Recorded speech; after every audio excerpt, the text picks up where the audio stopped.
not a victim, I'm not a survivor, but there should be congressional hearings where we let the survivors speak, and the survivors should now show up and tell their stories. And the survivors then immediately responded to Melania calling out the survivors. And they're like, stop invoking our name. We came forward. We've done everything we're supposed to do. You know who needs to testify right now? Pam Bondi. You know who needs to testify? People like Howard Lutnik, like the actual perpetrators. They're the ones who should show up before Congress and before the Department of Justice, and they should be investigated and prosecuted. Stop putting the onus and the burden on us as the survivor community. And also, don't invoke our names in the White House. I am not a victim. I am not a survivor, but there should be congressional hearings where the survivors can speak. Pause on that for a second.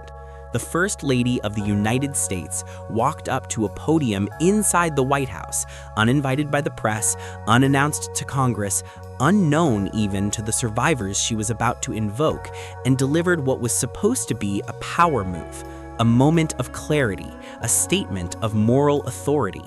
Instead, she lit a fuse she didn't know was attached to a bomb pointed directly at her own front door. Melania Trump's dark past is surfacing as that disastrous press conference she decided to hold yesterday regarding the Epstein files backfired in her face. We've seen Melania's name in the Epstein files, emails between her and Ghislaine Maxwell saying, "Hey G, how are you? You look great in New York Magazine with Jeffrey Epstein." And then Ghislaine Maxwell, I'm paraphrasing, Ghislaine Maxwell responded, "Hey, sweet P, can't hang out with you right now. Next time we're around, we'll try to hang out with each other." I mean, there are multiple photos with Ghislaine and Melania and Donald Trump and Jeffrey Epstein that are together. And when you take a look at Melania's dark past and how she got here into the United States in 1990. Here is your visual anchor for everything that follows in this video. Picture this, a woman standing in the middle of a room that is on fire. She did not start the fire, or did she?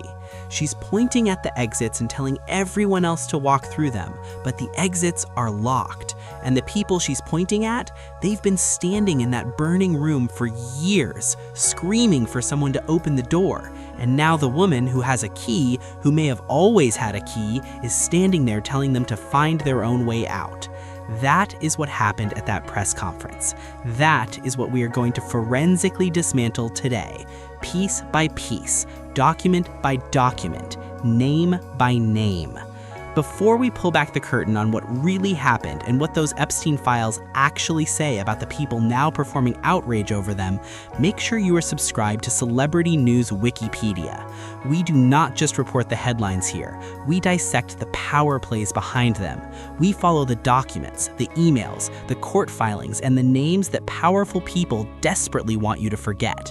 Hit that subscribe button right now and turn on notifications, because what is coming in the next several weeks on this channel is going to be unlike anything you have seen in political commentary. Now, let's get into it. The press conference happened. It was real, and the immediate fallout was swift, brutal, and entirely predictable to anyone who has been following the Epstein files with any degree of seriousness. Melania Trump stood before cameras and microphones and made a declaration that was supposed to position her as a compassionate voice, a woman separate from the machinery of cover-up that has surrounded her husband's administration for months. She said she was not a victim. She said she was not a survivor. Fine, no one was asking her to claim either of those things, but then she did something that crossed a very specific line. She invoked the survivors. She used their pain, their years of advocacy, their trauma, their public testimony as a prop in what every credible political observer immediately recognized as a preemptive narrative maneuver. The survivors heard it in real time, and they responded with a clarity and a fury that no press secretary can spin away. Danielle Bensky, an Epstein survivor who has been on Capitol Hill, who has sat before cameras, who has given depositions, who has done the work that justice demands, sent a text message that was immediately shared with reporters. The word she used to describe Melania's press conference was, quote, bizarre. One word, devastating. Because bizarre is not angry. Bizarre is not outraged. Bizarre is confused. Bizarre is the word you use when someone does something so disconnected from reality, so tone-deaf, so strategically miscalculated that you don't even have the emotional vocabulary to process it in real time. That is where the survivors landed. And then the broader survivor community found their voice, and what they said was precise, it was direct, and it deserves to be read slowly and clearly so that every word lands the way it was intended. Stop invoking our names. Stop invoking our name. We came forward. We've done everything we're supposed to do. You know who needs to testify right now? Pam Bondi. You know who needs to testify? People like Howard Lutnik.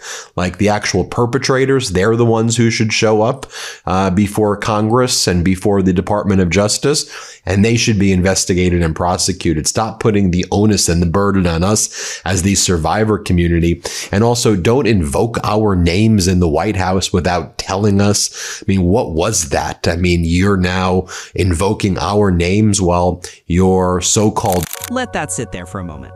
3 words. Stop invoking our names. Not a scream, not a legal filing, not a press release crafted by a team of attorneys.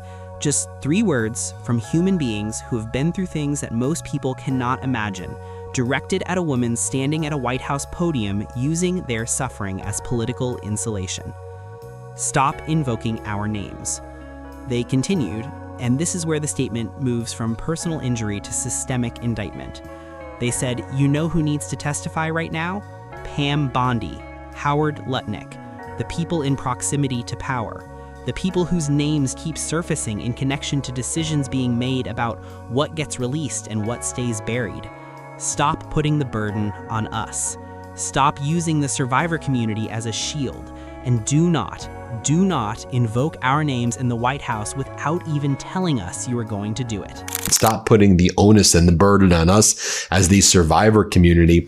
And also, don't invoke our names in the White House without telling us. I mean, what was that? I mean, you're now invoking our names while your so-called husband is involved in the cover-up right now. And also, why aren't you getting deposed, Melania? The survivors didn't say that, but I'm asking that.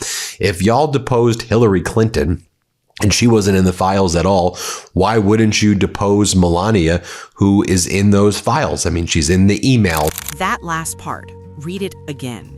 She did not tell them. The First Lady of the United States staged a press conference invoking the Epstein survivor community without making a single phone call to a single survivor beforehand, without consulting the attorneys who represent them, without coordinating with the members of Congress who have spent months fighting for transparency on these files. No one knew it was coming. Not Fox News correspondents covering the White House, not Democratic Oversight Committee members, not Republican members who have championed the release of the files. No one. And that is not an accident. That is a tell. When someone makes a dramatic public declaration about justice without looping in any of the actual justice stakeholders, they are not pursuing justice, they are performing it. And there is a difference between those two things that is as wide as the distance between the names in those files and the people who keep trying to make you forget they are there. Now let's talk about what is actually in the files, because that is the only reason any of this matters. That is the only reason Melania Trump walked up to that podium. That is the only reason Congressman Garcia described the moment as stunning. That is the only reason even Fox News correspondents were caught off guard. This came out of left field for us here covering the White House. The press shop did not give us any insight into what this announcement would be about. That's typical. Oftentimes, the First Lady doesn't share a lot of details with the White House communications shop that covers the president on what her announcements might be. We didn't, for instance, get a lot of details ahead of her prior announcement on her efforts bringing home Ukrainian children. But similarly, we had no heads up on this. We're not getting any information from them now, including whether or not the president was aware she would be making this statement. It's unclear to us if she is reacting to something or that's already happened, already come out, or getting ahead of a story that might be about to drop. We don't really know. And the content of what she's calling for, this congressional hearing to allow the victims to, openly testify about what they witnessed, is new. And it will certainly breathe new life into this story that has, in large part, not been, at the top of the news cycle lately. The attention here has been on other matters. So this brings the sort of public interest back to the Epstein story. And immediately started asking whether this was a preemptive move against a story about to drop. Melania Trump's name appears in the Epstein files, not as a peripheral reference, not as a name in a crowd, in emails. Documented, recoverable, time-stamped communications. We've seen Melania's name in the Epstein files, emails between her and Ghislaine Maxwell saying, "Hey, G, how are you? You look great in New York Magazine with Jeffrey Epstein." And then Ghislaine Maxwell, I'm paraphrasing, Ghislaine Maxwell responded, "Hey, sweet pea, can't hang out with you right now. Next time we're around, we'll try to hang out with each other." I mean, there are multiple photos with Ghislaine and Melania and Donald Trump and Jeffrey Epstein that are together. And when you take a look at Melania's dark past and how she got here into the United States in 1996 from Slovenia, she said she graduated from a university in Slovenia, which she did not graduate from that university. Between Melania Trump and Ghislaine Maxwell. The content of those emails, as described by multiple commentators who have reviewed the available documents, paints a picture of a relationship that goes well beyond passing acquaintance. The messages carry the casual warmth of people who know each other. "Hey G, how are you? You look great in New York Magazine with Jeffrey Epstein." That is not a message you send to someone you barely know. That is a message you send to someone in your social circle, someone you follow in the press, someone whose movements and appearances you track because you consider them part of your world. Maxwell's response, according to those same accounts, was equally familiar, warm, friendly, the kind of shorthand that exists between people who have an established relationship and an expectation of future interaction. And then there are the photographs, multiple photographs, showing Melania Trump, Donald Trump, Ghislaine Maxwell, and Jeffrey Epstein together at events, at gatherings, in the kinds of settings that powerful people share when they move in the same social universe. Melania's response to the photographs? Who is in those files? I mean, she's in the emails that I've referenced to Ghislaine Maxwell, her messages to Maxwell, Maxwell's message to her, the photos of them together. But, Melania's like, the photos are fake. Those aren't real photos of us. The documents are fake. And we just hung out in the same social circles. That's about it. But we weren't friends. We didn't really know each other. I mean, when you read the emails, it seems that, in my opinion, you seem to be, friends. And I'll just share this with you as well right now. I mean, Melania is so deeply, deeply unpopular. The photos are fake. The documents are fake. We just happened to be in the same social circles. We were not really friends. But here is the problem with that response. And it is a problem that no amount of press conference positioning can resolve. You cannot simultaneously claim the photos are fake and claim you just happened to be in the same social circles. Those are not compatible defenses. If you were in the same social circles, there would be photos, real ones. And if the photos are fake, you were not in those circles at all. So which is it? The answer is, you do not get to choose your defense based on what is most convenient in the moment. The documents are what they are, the emails are what they are, and the survivor community's response to being weaponized without consent is what it is. Stop invoking our names. Now let's talk about the deposition question, because this is where the forensic analysis of what is happening becomes genuinely difficult to watch without asking some very uncomfortable questions. Hillary Clinton was deposed in connection to the Epstein investigation. Hillary Clinton, whose name does not appear in the Epstein files in any meaningful connection to the core allegations. She was deposed. The process happened. The legal machinery reached out, and she sat for questioning.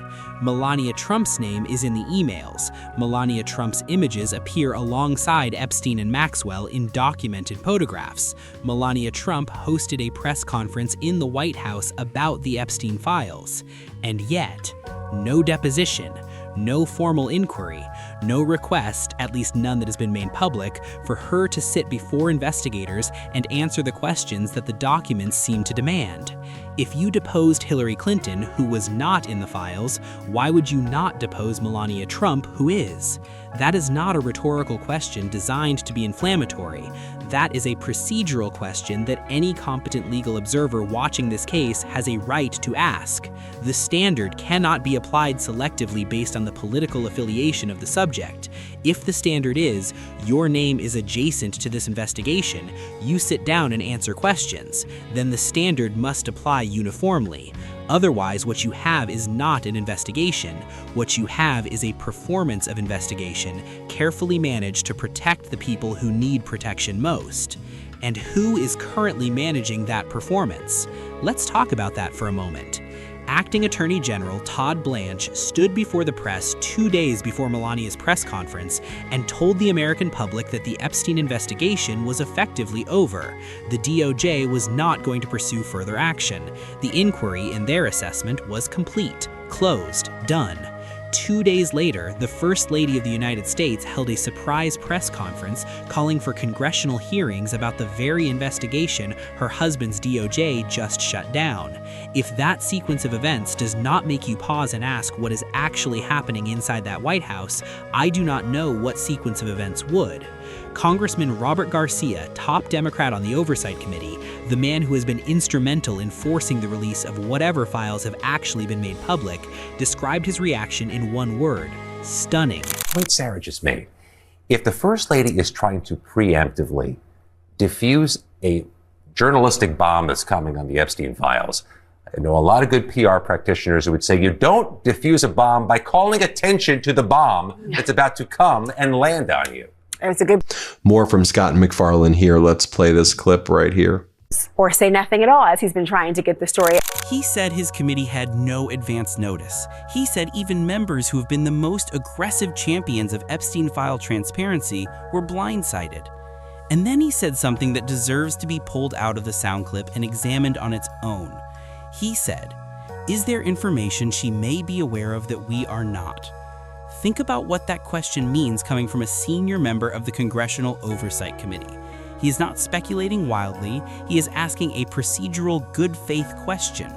Is the First Lady moving ahead of a revelation? Is she aware of a document, a testimony, a journalistic investigation that has not yet become public? And is she attempting to position herself favorably before it does? That is the question Garcia is asking, and no one in the White House has answered it. Scott MacFarlane from the Midas Touch Network appeared on CNN. Wait, they said my wife Melania might have come in illegally. Can you believe that one? No. They said headlines. Maybe she came in illegally. Maybe. Let me tell you one thing. She has got it so documented, so she's going to have a little news conference over the next couple of weeks. That's good. That's good. I love it. They said Melania Trump may have come into our country illegally, and how would that be for Donald Trump to be talking? Here's the only problem. She came in totally legally. I mean, so it's one of those things. All right, but you'll see it in a little while. I said to her, no, let it simmer for a little while. Let them go wild, let it simmer, and then let's have a little news conference and have some fun. And framed the strategic miscalculation with precision.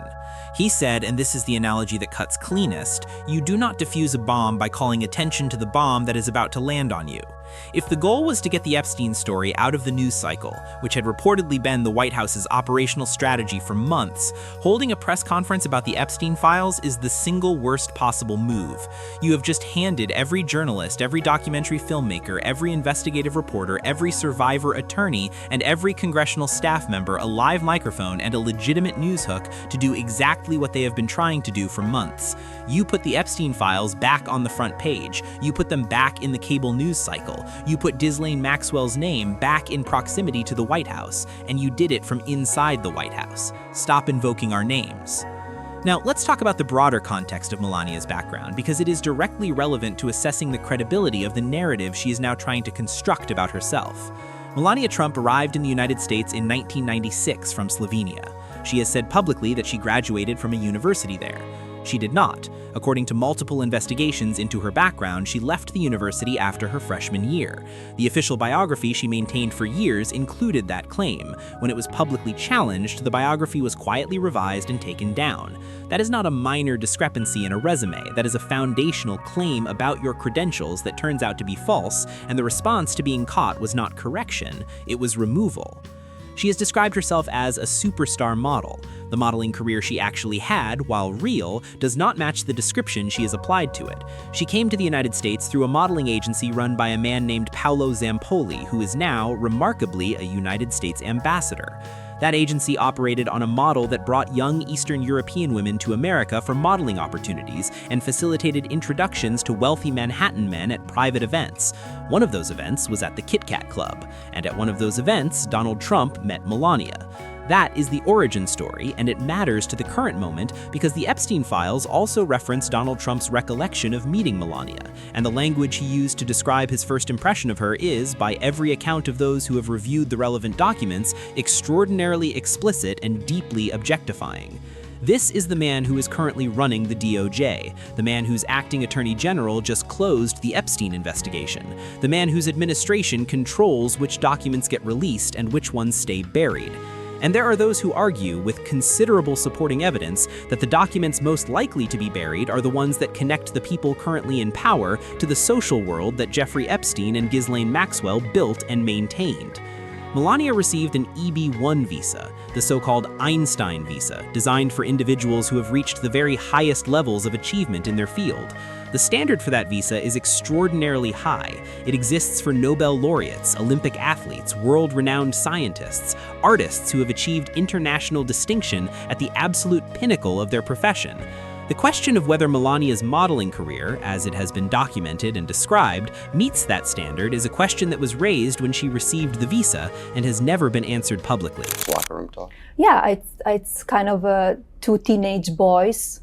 Actually, they should behave better, right? He was 59. Correct. And sometimes I said, I have two boys at home. I have my young son and I have my husband. And then, after marrying Donald Trump, Melania's parents were able to immigrate to the United States through a process that the same political movement Melania now represents has spent years demonizing under the term chain migration. The policy that brought Melania's parents here is the same policy her husband has repeatedly proposed to eliminate. The hypocrisy is structural. It is not incidental. It is built into the foundation of the narrative. She plagiarized Michelle Obama's speech at the Republican National Convention.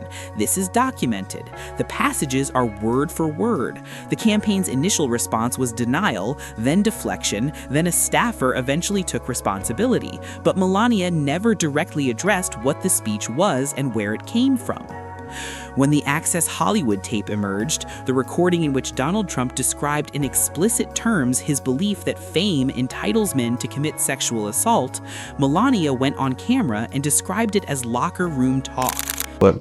As a visionary, I know success is not born overnight, but rather takes shape after a long and sometimes challenging process.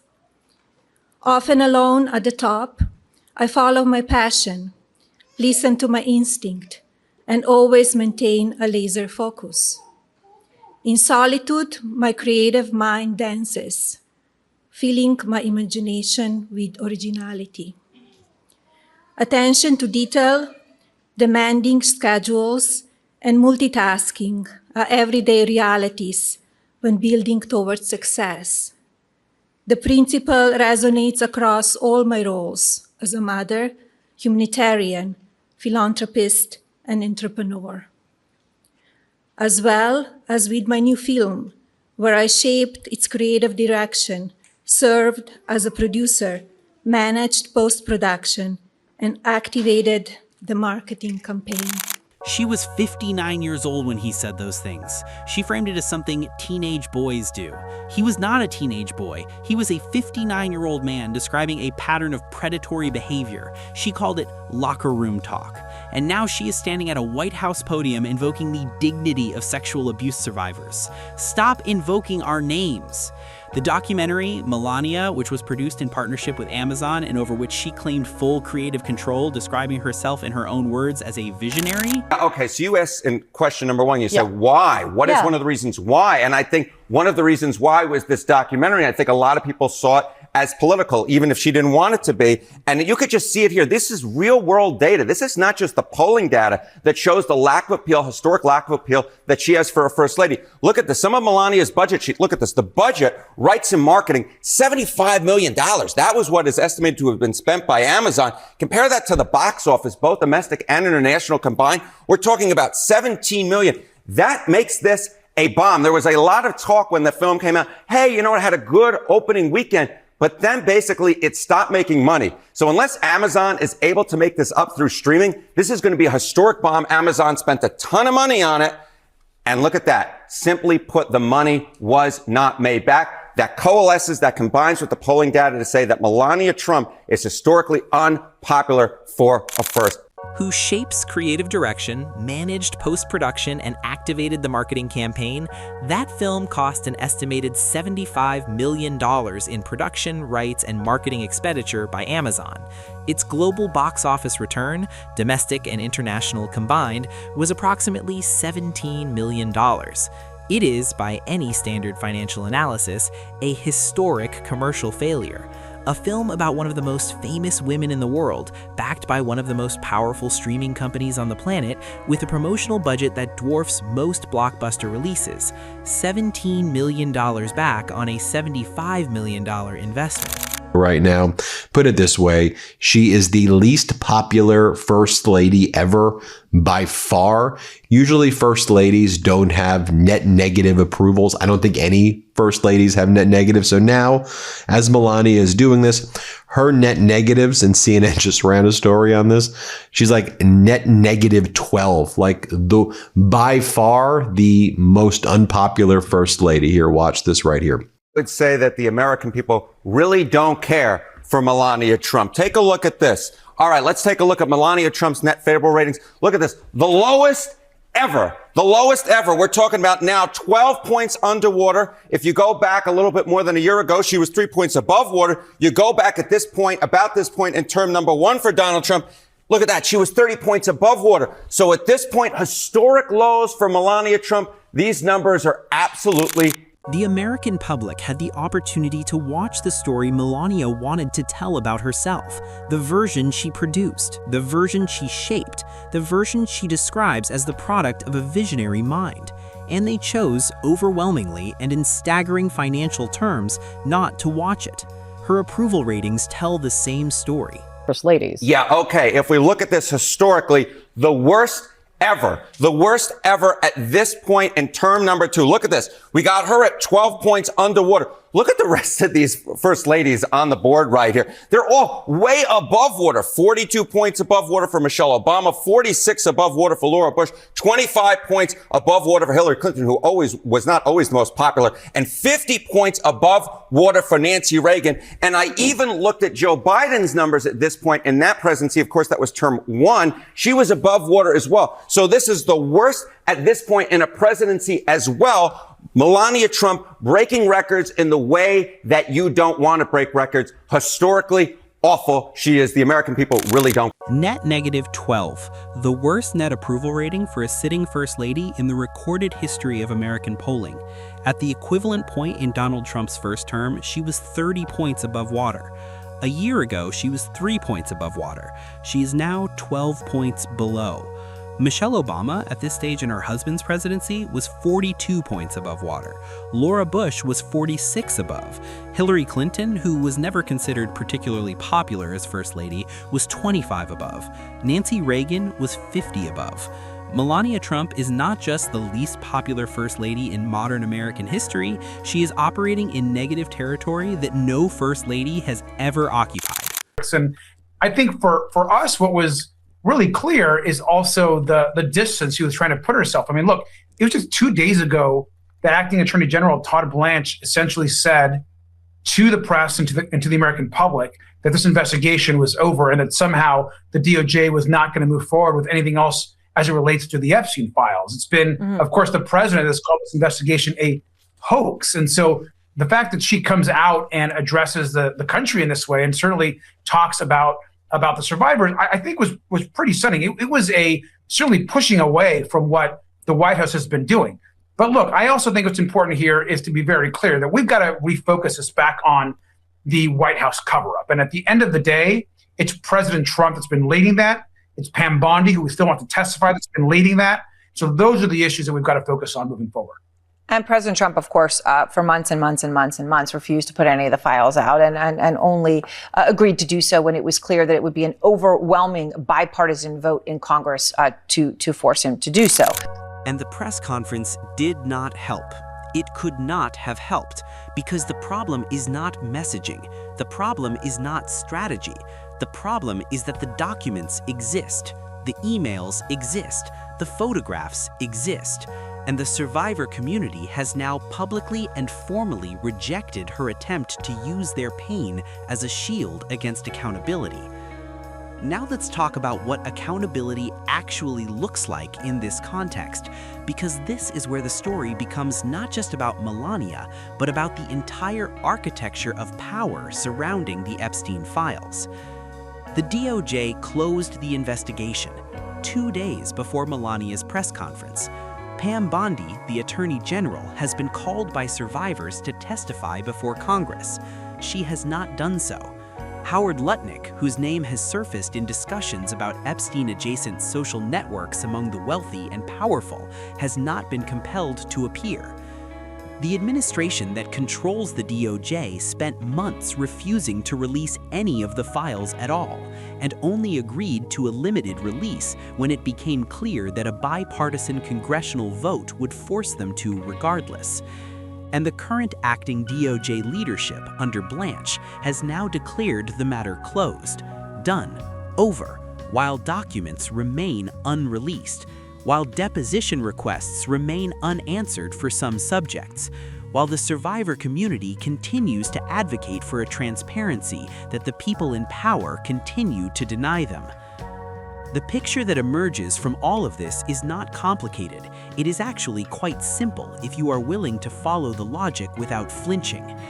The people most aggressively performing concern about the Epstein files are the people with the most to lose from the files being fully released. The investigation was not closed because it was complete. It was closed because closing it was useful to the people who closed it. And into that landscape walked Melania Trump with a press conference about survivors and congressional hearings and moral clarity. And the survivors said, clearly and without ambiguity, "Stop invoking our names." Here is the unanswered question that this entire sequence of events leaves sitting in the middle of the room. And it is a question worth sitting with, writing down, and carrying into whatever you read next about this story. If the photographs are fake and Melania was not friends with Ghislaine Maxwell, why are there emails? Photographs can be manipulated. Emails exist on servers. They have metadata, they have IP addresses, they have timestamps. They are recoverable and verifiable in ways that photographs are not. If the defense is that the photos are fake, what is the defense for the emails? And if the emails are real, what does that mean for every other claim in the narrative Melania Trump is now trying to construct about herself and her relationship to the world Jeffrey Epstein built? That question has not been answered.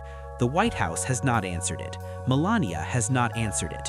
And the DOJ, which could theoretically compel answers, has declared the matter closed. We are asking you to go read the publicly available court filings related to the Epstein case. They are accessible, they are indexed, they contain names, dates, and documented connections that no press conference can erase. Read them and then come to the comments section of this video and answer one question. Based on the documents currently available to the public, Do you believe that the people who most need to answer questions about Jeffrey Epstein's network are being protected by the same people who are currently claiming to pursue justice for his victims? Answer that question in the comments and share this video with anyone who you think needs to see the full picture of what happened this week, because the mainstream coverage scratched the surface, but the surface is not where the truth lives. The truth lives in the emails. The truth lives in the depositions that were taken and the ones that were not. The truth lives in the distance between what powerful people say when cameras are on them and what the documents say when no one is supposed to be looking. We are looking. We will keep looking. If this breakdown gave you something that the headline coverage did not, please take 3 seconds right now to like this video, share it with someone who is following this story, and subscribe to Celebrity Newspedia if you have not already. Turn on your notifications because we are going to continue breaking down every document, every deposition, every press conference, every strategic move in this story as it develops. We do not wait for the media cycle to catch up. We are already inside the next layer of this story, and we are going to bring you with us. The survivors said, "Stop invoking our names." We hear them, and we are going to make sure that everyone who watches this channel hears them too.